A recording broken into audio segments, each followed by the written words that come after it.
സംസ്ഥാനത്തെ വൈദ്യുതി പ്രതിസന്ധിയിൽ പ്രതികരണവുമായി മന്ത്രി സണ്ണി ജോസഫ്. മഴ കുറവായതാണ് വൈദ്യുതി പ്രതിസന്ധിക്ക് കാരണമെന്ന് അദ്ദേഹം വിശദീകരിച്ചു. 4.29 പൈസയ്ക്ക് കിട്ടുമായിരുന്ന വൈദ്യുതി കരാർ റദ്ദായതും പ്രതിസന്ധിക്ക് കാരണമാണെന്നും അദ്ദേഹം വ്യക്തമാക്കി. ഇത് മറികടക്കണമെങ്കിൽ മഴ പെയ്യണം, അതിനുവേണ്ടി നമുക്കും പ്രാർത്ഥിക്കാമെന്നായിരുന്നു മന്ത്രിയുടെ പ്രതികരണം.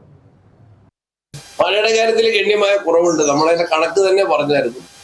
മഴയ്ക്ക് വേണ്ടി നമ്മള് നേരത്തെ ഞാൻ പഠിച്ച, നിങ്ങളൊക്കെ എന്നെക്കാൾ ജൂനിയേഴ്സ് ആയതുകൊണ്ട് പഠിച്ചിട്ടുണ്ടാവില്ല, മഴക്കാർ വാനിലേറുമ്പോൾ മയിലാടുന്നു കൗതുക. മഴക്കാർ കാണുമ്പോൾ മയിലാണ് കൗതുകത്താൽ നൃത്തം ചെയ്യുന്നത്. ഇപ്പം മഴക്കാർ വാനിലേറുമ്പോൾ മന്ത്രി ആടുന്നു കൗതുകാൻ എന്ന് വേണമെങ്കിൽ നമുക്ക് തിരുത്തി എഴുതാം.